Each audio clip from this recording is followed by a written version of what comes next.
2012, nous avons sorti un premier jeu qui s'appelait Les Portes de l'Intuition, qui a été un plaisir à faire, et par chance pour nous, il a été un succès auprès du grand public. Et notre connexion étant permanente avec Vanessa, qui est une amie très chère, nous avons eu l'envie de créer un deuxième jeu par la suite. Donc c'est celui dont nous allons parler maintenant, qui s'appelle Les Portes de l'âme. Donc je montre un petit peu le visuel du livret. Donc un nouveau jeu avec 54 cartes. Et cette fois, donc, il a une conception un peu différente, dans le sens où il a 4 groupes de cartes. L'intitulé, donc, Les Portes de l'âme, c'est comme une suite logique des Portes de l'intuition, parce que les Portes de l'intuition, c'est être en contact avec sa guidance intérieure, et pour nous, ça a été, bien sûr, comme une évidence. Ensuite de se relier à soi, se relier à son âme, surtout que un des sujets qui était cher à notre vie, aussi à ce moment-là, et qu'il est toujours, c'est la notion de mission de vie. Juste place et mission de vie. Avec l'intuition, on est guidé pour trouver justement sa juste place. Et les portes de l'âme, c'est un jeu pour pouvoir cheminer à l'intérieur de soi, mieux se connaître, travailler sur soi, rencontrer sa force d'action, rencontrer son âme et se sentir être guidé. C'est un petit peu ça en également avoir des réponses lorsqu'il y a des blocages dans un chemin qu'on pense être juste, qui est notre propre chemin, et quand on n'a pas accès à la compréhension des blocages, le jeu peut nous aider et souligner quel est le domaine qui va nous faire travailler, quel est celui qu'on est en train de travailler, sur quelle force on peut s'appuyer. Et donc le concept du jeu, aussi bien au niveau des visuels que préalablement que dans son objectif, est différent et complémentaire, on trouve, que du premier jeu qu'on a créé. Et ce jeu est donc différent. Et puis dans sa conception, c'est quelque chose d'extraordinaire, puisque cette fois Brigitte a mêlé la peinture à la sculpture et à la photographie. Donc tu as pu aller dans ces 3 expressions là de la créativité pour illustrer les cartes. Alors ça donne des illustrations absolument magnifiques que j'adore. En ce qui concerne les illustrations, le fait de faire des sculptures, c'est des sculptures de papier, donc c'est quelque chose de très léger, calé aussi avec notre façon d'être. On prend les choses très au sérieux, mais on les traite légèrement sans se prendre nous-mêmes au sérieux. Et cette idée des sculptures de papier, en fin de compte, ça vient de Catherine Maillard, avec laquelle on travaille depuis le début, qui a observé l'ensemble de mon travail, et donc elle a trouvé que c'était une très bonne idée d'illustrer une partie des cartes avec ce que je faisais déjà auparavant, c'est-à-dire les sculptures de papier. Et comme ce travail-là, donc le travail de création avec Vanessa, comme pour le premier jeu, c'est pour nous un travail profondément intuitif. Donc bien sûr, on se sert de nos compétences, celles qu'on a développées dans cette vie, probablement d'un certain nombre de compétences aussi qu'on n'a pas encore mises à jour.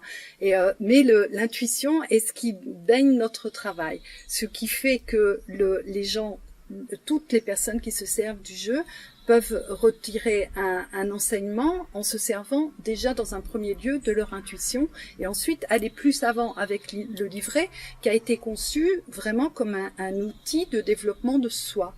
Donc avec des choses, un domaine extrêmement pratique et concret. Même si dans le titre de ce jeu-là, contrairement au premier titre, les portes de l'âme, il y a le mot âme, et le mot âme renvoie forcément à une connotation qu'on peut juger étant spirituelle, et donc il faut être dans l'ouverture d'esprit pour accueillir l'enseignement qu'il peut y avoir à chacun des tirages. Alors ce jeu comprend 4 groupes de cartes. Donc il y a les cartes égaux ombre, les cartes égaux lumière, qui l'une et l'autre sont représentées par des sculptures de papier qui sont à la fois notre représentation personnelle et qui accentuent le côté léger qu'on peut mettre à ce thème égaux. Et donc il y a 22 cartes au total Oui. dans les égaux. Ensuite il y a 22 cartes d'âme qui nous relient à notre profondeur et à des facettes de soi qui existent en soi et qui, chaque fois qu'elles sont tirées, sont comme mises en lumière. Et ensuite, il y a 10 cartes d'aide qui sont des aides à la fois symboliques, virtuelles ou réelles, qui existent tout autour de nous pour sentir que sur notre chemin de vie et dans notre réalisation, nous pouvons être à chaque instant aidés et faire appel à cette aide-là. Et donc les deux groupes de cartes dont Vanessa vient de parler, les cartes d'âme et les cartes d'aide, ont été illustrés par des tableaux que j'ai réalisés, que j'ai créés. Pas forcément, c'est pas forcément concomitant au jeu, à la création du jeu de cartes, mais c'est les images qui nous ont semblé le plus correspondre à ce qui était l'intention de chacune des cartes. Donc on pense l'une et l'autre que chacune des cartes, que ça soit égaux ombre, égaux lumière, les cartes d'aide ou les cartes d'âme, sont porteuses d'une vibration. À la fois la vibration des mots, la vibration de l'image, des couleurs, et que donc il existe plein de façons de s'en servir, et quel que soit le niveau de compréhension de soi-même auquel on est réussi à accéder. Donc dans le jeu, il y a 4 groupes de cartes qui arrivent à se distinguer très facilement par un petit pictogramme qu'on voit en bas et à droite. Et donc là, par exemple, il s'agit de les cartes d'aide. Donc la carte là, comme exemple, c'est l'animal totem. Le deuxième groupe est l'ego ombre, dans l'ordre où je les tiens dans la main. Et là, il s'agit de la carte de la soumission. Et donc c'est une petite lune. L'ego, ça c'est les cartes d'âme, donc elles ont un petit lotus. Et là c'est la force de la gentillesse. Et là les cartes ego lumière avec un petit soleil. Et là la carte c'est la carte de l'ordre. Et donc avec ces petits pictos, c'est facilement identifiable. Quand on retourne la carte, c'est comme si d'emblée, on sait à quel groupe ça appartient. Et donc, on peut commencer à faire l'exploration de la carte à chaque fois. Et on a la possibilité aussi de distinguer les cartes dans les tirages. Et par exemple, si le questionnement, c'est sur quelle aide je peux m'appuyer, on peut aussi prendre les cartes d'aide et taper mélanger les cartes d'aide et voilà, et choisir le tirage d'une carte d'aide. Et donc, en fonction de la résonance de l'image, des mots et après ce qu'on va retrouver dans le livret, on a plus d'indications sur ce sur quoi on peut s'appuyer, qui est de l'ordre de l'extérieur au niveau du subtil. Oui, ce que je voulais vous dire aussi, comment l'utiliser dans les tirages. Alors, il peut y avoir un tirage d'une seule carte, et au début du livret, dans ce jeu-là, je vous ai donné plusieurs modèles de tirage, en sachant que, bien sûr, vous pouvez aussi, avec votre créativité, inventer un jeu, un tirage qui vous correspond. Donc là, j'ai un tirage d'une seule carte, j'ai un tirage de 2 ou 3 cartes qui sont présentées, et vous avez même le positionnement des cartes pour vous aider justement à être dans la structure d'un jeu.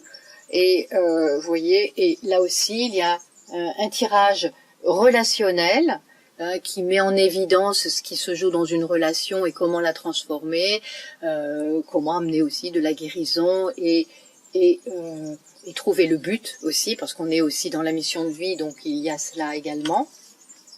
Ensuite, vous avez un tirage du chemin de la mission à 3 cartes, et vous avez aussi le grand tirage de la mission de vie qui est, lui, sur 5 cartes. Donc, vous voyez, il y a plein de possibilités de tirage pour vous-même, ou pour quelqu'un. On peut le faire aussi à plusieurs. Je sais que beaucoup de thérapeutes l'utilisent aussi dans leur séance individuelle des animateurs de stage aussi, parce que ça donne un sacré éclairage de ce qui se passe pour la personne et de ce qui est en train de se dérouler dans le devenir aussi. C'est pour cela que c'est à la fois un tirage et un jeu pour aller à la rencontre de soi, de voir les différentes facettes, mais en même temps c'est un tirage qui nous montre le chemin qui est en train de se parcourir et la destination que l'on est en train d'emprunter. Et ça donne beaucoup d'enseignements et de renseignements sur justement notre mission de vie, parce qu'il y a plein de gens qui disent mais moi je connais pas ma mission de vie et comment je peux la trouver. Et justement le jeu nous amène et nous rapproche à chaque tirage de la mission de vie. Ça donne chaque tirage un éclaircissement sur ah ouais, quelle est ma destination là dans cette vie, quel est mon but, quelle est ma raison d'être, puisque c'est aussi dans cette idée, dans cette intention qu'on a travaillé sur ce jeu créativement, et puis dans toute sa conception. Et pour ce jeu-là, comme c'était le cas aussi avec les portes de l'intuition, donc l'intuition, la façon de s'en servir, enfin tout a du sens. Et là, par exemple, Vanessa me donne le jeu, donc oui, dans l'idée quand même que je fasse un tirage. Oui. Mais les cartes égaux, elle les a laissées de côté. Donc Vanessa, s'il te plaît, donne-moi aussi une carte d'égaux. Oui. Puisque là, voilà. Clair. Donc là, tous les égaux étaient partis. C'est ça. Donc on remet tout ensemble. Voilà, comme ça, voilà. Tu as ton paysage total. Total.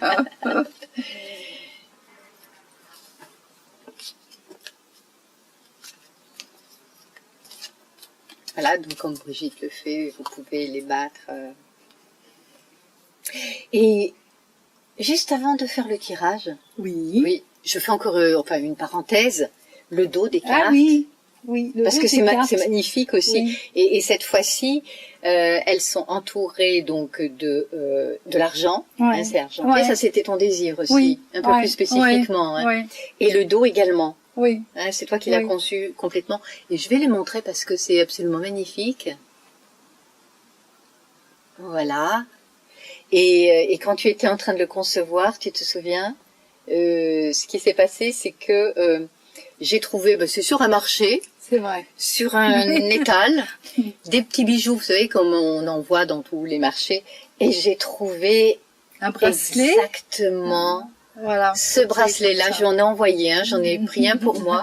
Et je me suis dit, ça existe dans la réalité aussi, sous la forme d'un objet. J'ai trouvé ça juste magnifique parce que déjà le dos des cartes, des portes, existait dans le monde sous forme d'un bijou. Donc quand même... C'est ce que Vanessa et moi et plein d'autres personnes appellent les synchronicités. Et les synchronicités, c'est quelque chose qui a beaucoup nourri notre travail, qui continue d'ailleurs de nourrir notre travail. C'est que souvent, il y a un éclairage qui vient de l'extérieur, qui va appuyer ce sur quoi on est. Donc, ça peut être les mots, souvent les mots en ce qui concerne Vanessa, et souvent les couleurs, les formes en ce qui me concerne moi. Et ça ne peut que renforcer le cheminement dans lequel on est. Donc les portes de l'âme, un jeu pour mieux se connaître, en finir avec les problèmes, rencontrer sa profondeur et la laisser rayonner, et sentir qu'on peut être aidé à tout instant et en toutes circonstances. Les portes de l'âme, c'est aussi trouver ou confirmer ce qui peut être à chacun sa mission de vie. Donc ce qu'on peut appeler aussi son chemin d'évolution. Et donc les portes de l'âme, le concentré des cartes, le concentré du livret, c'est une aide pour être plus proche de ce qui est notre réalisation personnelle. Donc si on pouvait mettre un grand R à ce mot, réalisation. Oh, magnifique. Bon, c'est bien. Est-ce que vous voulez rajouter un truc? On voudrait t'avoir sur la photo pour la fois. Ah bah, on va voir tout de suite. Oui, viens. Le règne animal. L'animal totem. Non mais attends, regarde. Ouais, animal totem. Et on vient de voir passer le chat qui lui ressemble beaucoup.